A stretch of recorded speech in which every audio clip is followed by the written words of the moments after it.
Boa tarde, hoje encontro-me com João Manuel Ribeiro, diretor da 30 por uma Linha, e com Beatriz Meireles, a autora que conta já com 4 livros, sendo eles Depois da Morte, um Amendoal em Flor, O Visconde das Camélias Carmesim, o Filipe e o Rei da Nuvem e, como temos aqui presente, a Leonor e a Bailarina ao Vento.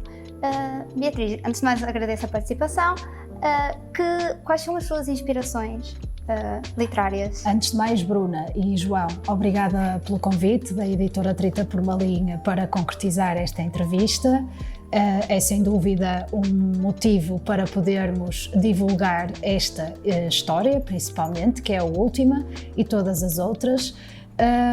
O processo criativo passa sempre por algo que me cative e que obrigue a um pensamento, a um tempo de reflexão, e depois passo para um papel, faço um esquema, aponto no telemóvel e por vezes deixo a história fluir. Esta história voou tal como o vento voa e acabou por surgir à custa de um poema que o meu filho Bernardo fez quando era mais pequeno, que é algo deste estilo: o vento sai daqui e vai para outro lugar, será que quer ir para outro país? Mas enfim encorajou-se e saiu por aí a constipar. Esse poema deu-me precisamente a ideia de criar uma personagem que era o vento. A história da bailarina é uma caixa de música que eu tinha no meu tempo de infância na casa de uma tia-avó. Esta bailarina na história partiu-se quando a Leonora recebeu de presente de aniversário e, para poder rodopiar, para poder ter vida, tem a ajuda do vento que a faz girar e que está guardado na gavetinha de todas as vezes.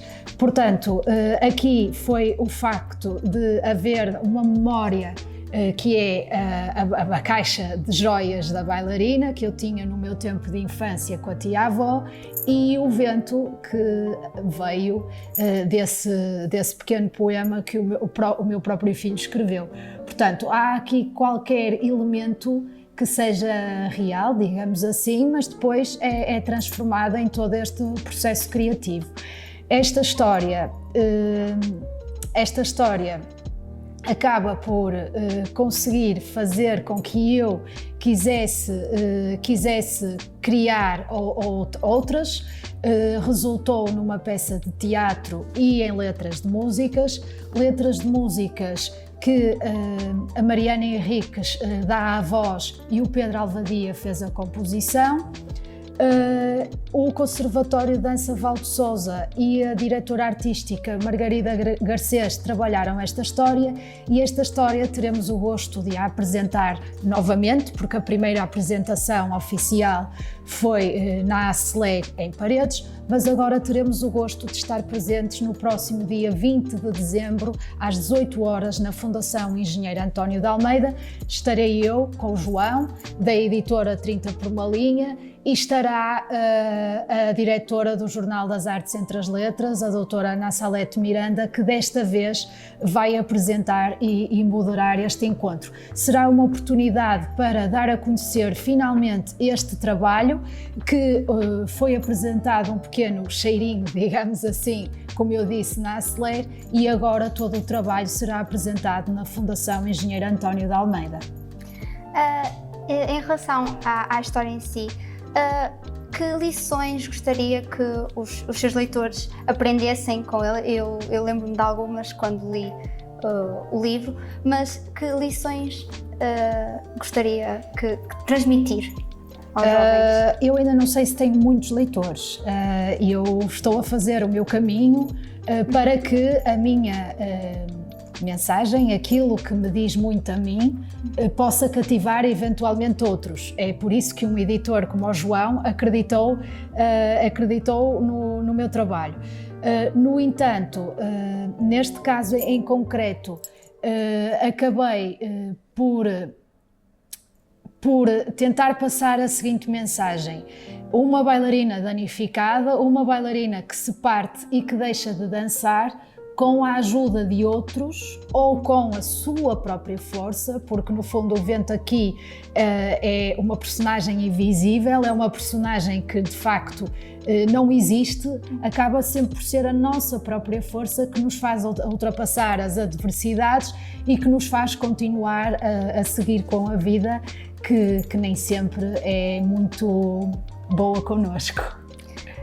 E em relação à editora em si, como é o processo? Assim que acaba de escrever, como é que a editora a ajudou? Eu fiz e estou a fazer uma mentoria com o João em escrita criativa, edição e marketing para escritores. O que tem sido uma mais-valia, porque todas as semanas, à hora de almoço, eu consigo, ou uma vez por semana, eu consigo reunir com o João e mostrar o trabalho que estou a realizar. Acabo sempre por ter uma opinião muito mais assertiva e uma opinião de forma a que me motive mais a continuar a escrever. Isso tem sido muito bom, até porque também tenho participado já participei num encontro que a 30 por uma linha fez e num retiro literário, o que tem sido bom porque permite-me estar a contactar com mais escritores e isso tem sido muito bom para mim também. Tem algum projeto no futuro próximo, talvez em 2025, que nos possa contar um pouco? Sim, em 2025 eu e o João estamos a trabalhar uma nova história infantil-juvenil e estamos a trabalhar um livro de 40 textos, porque eu vou fazer 40 anos e então estou a reunir os livros da autora e estou a reunir os textos neste papel, entre aspas, da autora e estou a reunir textos durante o caminho que fiz como vereadora da Cultura da Câmara de Paredes. Estamos a fazer aqui um livro único com estes 40 textos. Neste momento a nossa tarefa tem sido mais difícil porque eu já tenho mais do que 40 textos, mas estamos a tentar selecionar os melhores, ou pelo menos os que nós achamos que são melhores. João, relativamente à edição infantil-juvenil, como é que consegue equilibrar, de certa forma, a visão inicial do autor com a exigência do mercado e da própria editora? Pois, habitualmente, quando um texto nos chega à editora para nós analisarmos, nós, em primeiro lugar, centramos no texto, na qualidade do texto, ver se o texto está bem escrito, se conta uma história. Para nós, o facto de um texto contar uma história é absolutamente fundamental, porque na literatura infantil-juvenil, se o texto não conta uma história, torna-se um texto inútil. Okay? Porque a história seduz os miúdos. Visto esse primeiro fator, um segundo fator é tentar perceber qual é o destinatário desse texto. E aí nós tentamos perceber se o texto se adequa, a que tipo de destinatário é que se adequa. Definir isso é importante porque isso depois condiciona o tipo de ilustração, o tipo de livro que nós publicamos, se é um livro em capa mole, se é em capa dura. E, portanto, há aqui um conjunto de fatores que nós consideramos em separado quando analisamos, mas depois quando publicamos o livro tem de ser visto em conjunto, porque o livro é um objeto tem de ser visto como um todo. Portanto, texto, ilustração, o design, o próprio material com que o livro é feito, tudo isso é considerado quando o manuscrito nos chega às mãos. E mesmo após estar publicado o livro, sente que é um projeto terminado ou é algo que ainda pode sofrer alterações em possíveis edições futuras? Sim, eu costumo dizer, nas mentorias que faço, fiz uma Beatriz, costumo dizer que publicar um livro é mais ou menos como um jogo de futebol. Tem duas partes. Tem uma primeira parte em que o autor escreve e depois a editora produz o livro. E depois há uma segunda parte, tão importante como a primeira, que é o tempo de nós promovermos o livro. E aí é absolutamente necessário termos uma parceria entre a editora e o autor, porque a função da editora é publicar o livro, a função do autor é promover o livro. Mas se estivermos em sintonia no trabalho de promoção, a coisa corre muito melhor. E, portanto, efetivamente, um livro não termina com a sua publicação. Termina uma fase, que é a fase de nascimento e crescimento, depois há uma outra fase, que é a fase de dar a conhecer o livro aos leitores. E relativamente à Leonor e a bailarina ao vento, como é que ocorreu o processo de escolha das ilustrações? Tinha já alguém em mente ou foi algo que teve que procurar e até encontrar? O encontro da 30 por uma linha com o texto surgiu no âmbito da mentoria que desenvolvi com a Beatriz, e depois nós, tendo decidido publicar o texto e tendo definido qual seria o público-alvo, nós vimos, até me lembro que foi numa sessão, vimos qual era o grupo de ilustradores que nós tínhamos disponíveis para este livro. Por acaso decidimos logo à primeira que seria a Bolota e contactamos a Bolota, ela estava disponível e foi muito fácil depois chegarmos a acordo para produzir o livro. Habitualmente com os nossos ilustradores nós gostamos sempre de envolver os ilustradores no processo de escolha os escritores no processo de escolha dos ilustradores. Umas vezes é possível, se o ilustrador está disponível, outras vezes infelizmente não é, mas nós gostamos que o escritor participe neste processo porque em última instância o livro, mais do que da editora, é do autor ou da autora, aqui no caso da Beatriz.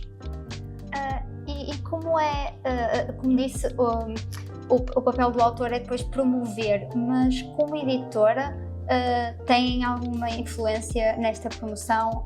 Ajudam de alguma forma? Sim, nós ajudamos, fazemos aquilo que é, diria, um primeiro nível, que é o nível básico de fazer um press release, de fazer uma apresentação, estimulamos muitas vezes para que façam banners, convites, cartazes. Eu diria que aquele primeiro momento da envolvência é a responsabilidade da editora, mas depois, no momento posterior, continuamos a acompanhar o autor e tentar promover, porque nós também estamos interessados em que o autor conquiste muitos leitores. Muito obrigada.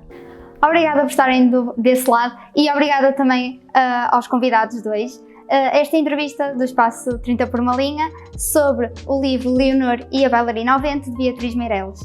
Acompanhem-nos nas redes sociais para saberem mais informações sobre os nossos livros.